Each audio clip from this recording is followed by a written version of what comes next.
Hey, everybody. Welcome back to another episode of the Daily Noose with Tim Lynch. I'm Tim Lynch.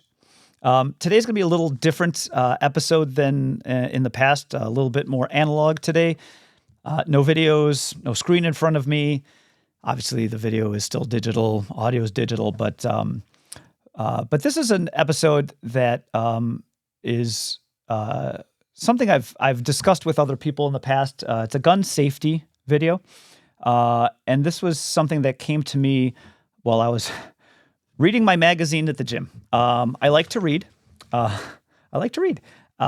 like magazines. I like books. But when I'm and I love guns. So when I'm at the gym, in between lifting big heavy weights at the gym, I usually read some gun magazine or another. And I was reading this one, and this was Handguns, which is an offshoot of Guns and Ammo, issue, February, March 2024. And the article is Keeping It Real, Defensive Pistol Craft Isn't Fun and Games. And actually that the title actually tips my hand a little bit in that it talks about gun safety. And when I was reading this, I came across one paragraph in particular that gave me an epiphany. The little light bulb went above my head. And I'll read you the paragraph, and it said, "As good guys, we have a moral and legal obligation to do what's right. We are accountable for every round that leaves the barrel of our gun. We can't afford to wing it. In the real world, half the battle is being able to recognize a potential threat early, so we have time to make a sound decision upon which to act." And it goes on a little bit. And what this article was talking about, again, is defensive pistol use. So God forbid, and hopefully I'll never have to do this, use a firearm to defend myself or someone else. A couple of paragraphs later, it goes on and says, speaking of which, if an assailant was trying to strip your gun from its holster, should be if an assailant were trying to strip your gun from your holster, subjunctive tense, a fixed blade knife that's accessible to your offhand would come in real handy. But to assume you'll be shooting one assailant while stabbing another, or stabbing and shooting the same opponent in rapid succession, is an indication to seek help for your action movie addiction. And between those couple of paragraphs, I was like, yeah, that's exactly it. If you're a gun person, safety is everything. It is paramount.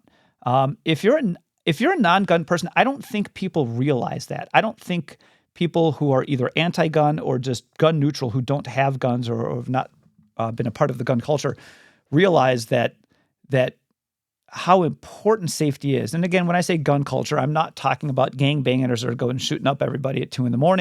I'm talking about responsible gun owners.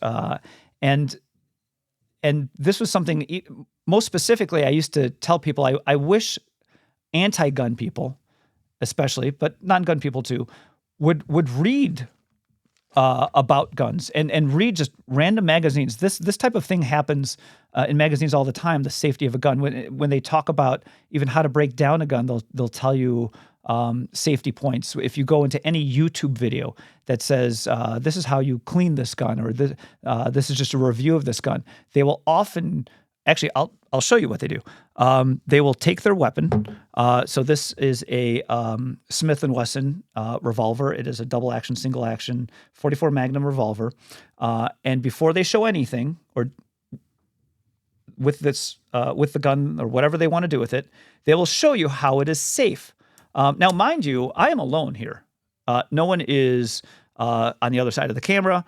No one's to the side of me. H is off at college. So it is safe here. And I will tell you, these guns that I'm going to show you are safe. They're completely empty. I've done it multiple times before this filming, during run-through of this filming. So these are safe. But I'm just going to show you what every gun video does all the time. Is it will show to the person at home who's watching, or at work watching, I don't know where you are, how they're safe. And they'll say, look, they'll literally show the gun, and I'll get into this. You might freak out a little bit as I point the barrel up, but again, no one's here. And I don't know if you can see, but there are no bullets in the cylinder. and I can look in the barrel and I can put my finger in. There's no bullet that got stuck in the barrel. This weapon is clean. Notice I did not look at the barrel the other way, even though I know it's clean. That's just a habit I never ever want to get into. I have another weapon here. This is a pistol. This is a 1911 style pistol made by Dan Wesson. Which those of you who know me, I love Dan Wesson. I think these are the best bang for your buck guns ever created. There are certainly more, these are not cheap, and there are certainly far more expensive guns, but this is just like a small little nugget below custom made. They're basically like semi-custom, but they are fantastic. But enough about that. So semi-automatic weapon, just so people understand this, a semi-automatic weapon, I think everyone knows what an automatic weapon is, right? So an automatic weapon, when you squeeze the trigger, when you hold the trigger down, bullets keep firing with one trigger press as you continue to hold it. In a semi-automatic weapon, when you press the trigger, one bullet goes out. That is all, no matter how long you hold the trigger. If you want another bullet to go out, you have to reset the trigger and pull it again for a second bullet. Reset it and pull it again for a third bullet, that sort of thing. Again, this is also empty. I will tell you, the magazine doesn't even have any bullets in it. Now, those of you who know guns will know that there is still a chamber where a bullet can be in here. So if we slide back and lock the slide back, one thing we could do is I can rack it multiple times, and theoretically that should be empty, but even though there might be a bullet stuck in the barrel. And so I could, again, visually inspect. I don't see one. I could put my finger down there, not there. I could look through. There's no magazine. Completely clear and clean. And that's what basically every video you will watch on any gun YouTube video or Rumble video you will see, they will always show the camera how the gun is safe before they begin to work on it in whatever fashion they are. And that's the kind of thing I really just wish people saw. And it reminded me as well, there are, again, if you're in the gun community, you already know this, there are 4, golden rules, sentinel rules, I don't know what you want to call them, gun safety rules that basically everyone knows. And depending on whether you're NRA or a different organization, the wording might be slightly different, but they're almost all of the same ideas. And I remembered when I was reading this, I was like, oh yeah, the gun safety and the gun rules. And it made me think, I thought they started printing them regularly, and they did. I don't know when they started doing this, and I think it's in Guns and Ammo and handguns, but with the first article, they will put up in the corner rule number 1, and then rule number 2, and then rule number 3, the 4 gun safety rules. Now, I know what you're thinking. Read them to us. Read them. Teach us. And I will. So rule number 1 is all guns are always loaded. Now, you might just say, well, that by definition can't be true. You just showed us how they're not loaded. But the idea is more that you have to assume all guns are loaded. So unless a gun is immediately out of your sight, if a gun is at any point out of your sight, the next time you come across it, even though no one should have been around it, just assume it's loaded. Just always assume every gun is loaded before you do anything with it. Because if there is an accidental discharge, hopefully there's no significant damage. So again, I pick it up. I've never seen this before. Again, I know I just showed you how it's safe, but I'll say, let's make sure it's safe. So number 1, take out the magazine. No bullets, but there still could be one in here. Rack it back, visually inspect, manually inspect. Nothing, safe. Okay, now I know it's safe. By the way, one other little trick. If you say, oh, there's a bullet in here, and you rack the slide. Now, this stayed back because the magazine is empty, but if you rack the slide with the magazine with bullets, the slide will go right back. Actually, let's just do it like that. Let's just do it like that. So rack the slide, eject the bullet, and you say, oh, now it's empty. Well, no, because if you had a magazine with bullets in it, it just put another round into the chamber. So you have to empty the magazine first, or take the magazine out of the frame first. Then you can rack it back and show that if there's any bullet, it was ejected. So this is safe. This is clean. Always assume all firearms are loaded. Same thing with here. Very easy. I can eject the cylinder. There's no bullets in the cylinder. There's no bullet that somehow, I don't know how this would possibly happen, but be stuck in the barrel. It's completely safe. So number 1, all guns are always loaded. Rule number 2, never let the muzzle point at anything you're not willing to destroy. So the muzzle is the end of the barrel that the bullet comes out of. And now the muzzle by definition has to point somewhere, right? It can't point nowhere. So right now it's pointing kind of down and away from me. It could point to the sides from me. Now again, no one is here with me. So even though I'm pointing it, it looks like, oh my God, you're pointing at it right at me. Well, unless I have magic powers that can shoot it through my camera and into your video screen, it ain't gonna happen. So everything here is very safe. Now, there could be someone upstairs. So you notice I didn't point upstairs. I could point downstairs. And by the way, if you're thinking, why are you alone with weapons that aren't loaded? Isn't that dangerous? Shouldn't you have a loaded weapon? Now, I might be safe, but I'm not stupid. I do have a loaded weapon. Okay, so safety first. So anyway, muzzle always have to point in a safe direction. Now, in some places you'll read the rule is don't put it at something that you don't want to shoot. Well, shoot, I think, is not strong enough. I think destroy is important because if you shoot a person, that could kill them, i.e. destroy them. If I shoot my camera is destroyed. Now, to me, that's a risk I'm willing to take, especially in guns I just showed were unloaded. But worst case scenario, if I have a fugue state and I don't know what's going on, I lose a camera. That's fine. I'll take a lost camera. I'm not going to take a lost life. So that's rule number 2. Never let the muzzle point at anything you're not willing to destroy. Rule number 3. Cut the tension with a knife. Rule number 3, keep your finger off the trigger until your sights are on target. Now, you probably have somewhat noticed that every time I've picked up any of these guns, my finger has been off the trigger. Now, again, you might say, but there's no bullets in the gun.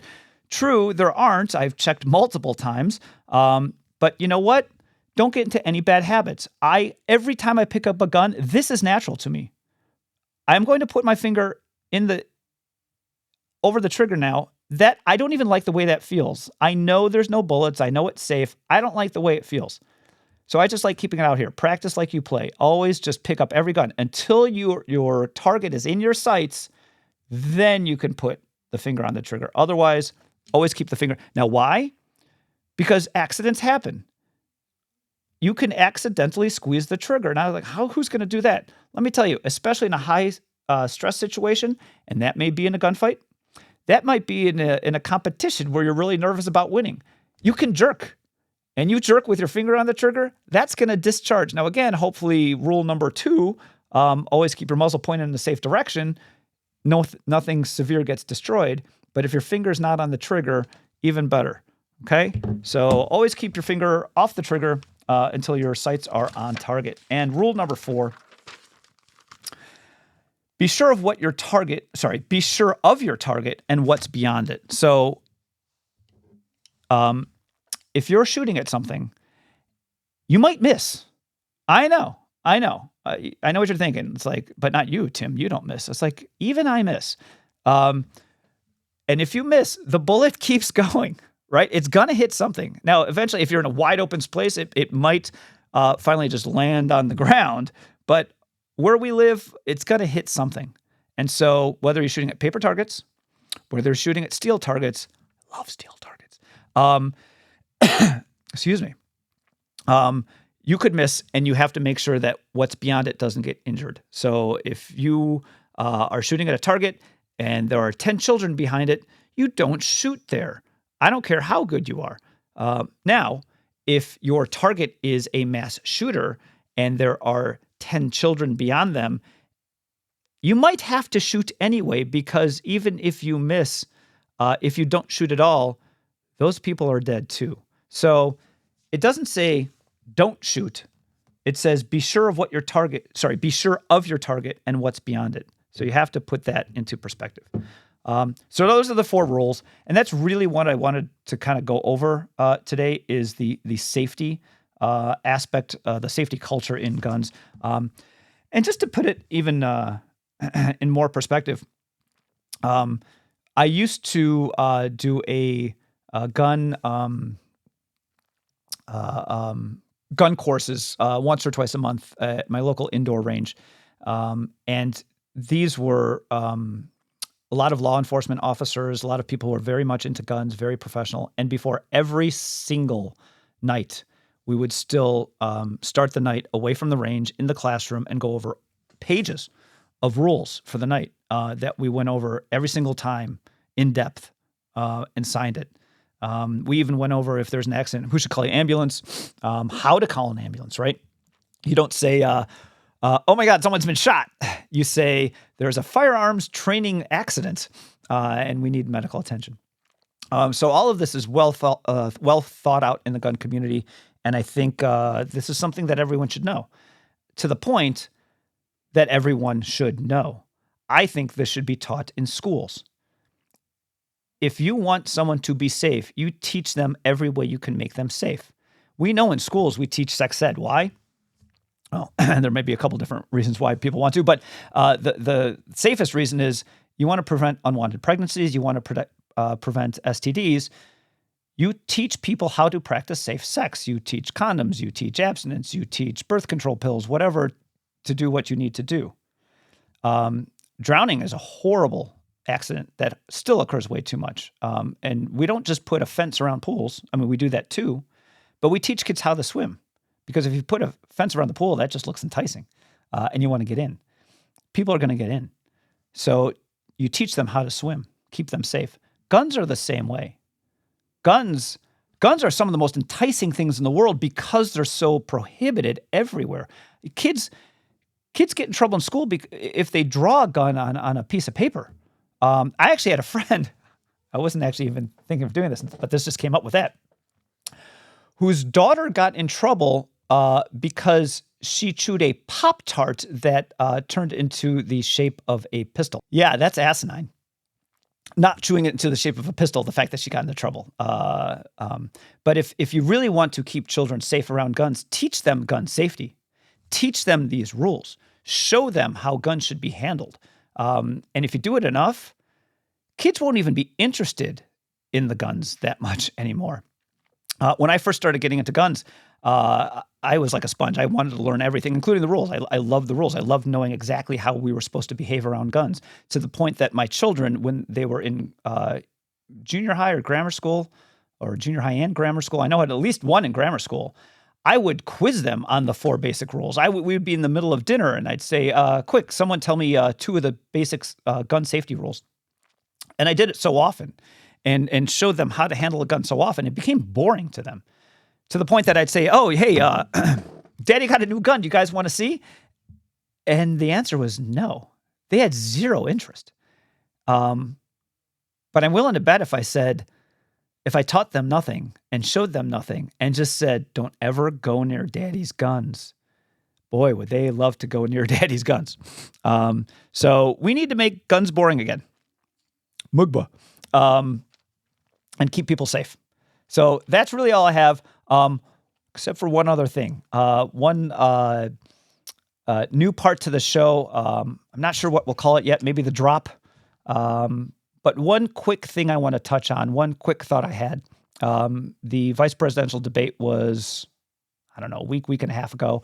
And those of you who have seen it probably understand how J.D. Vance absolutely obliterated Tim Walz, which was not hard to do if you have facts and reasoning on your side, but he used it, those facts and reasonings amazingly. But I think he did so well. I predicted that you will not see another Donald Trump assassination attempt, at least not a coordinated one. And why is that? Because I think that J.D. Vance speaks so well and is so good at expressing very logical plans Hell, even Tim Walz agreed with him on a lot of things. I think Tim Walz wants to vote for him. I think he would actually run better than Donald Trump would. And I think people are afraid that if they assassinate Donald Trump, J.D. Vance would just absolutely destroy Harris and Walz. So that's the drop. J.D. Vance did so well that I think he saved Donald Trump's life. Thanks for joining us. If you liked it, make sure you hit the like button. Please subscribe to the channel, hit the notification bell, leave a comment. Even if you disagree with everything I said, I'd love to hear the comments. Share it to everybody.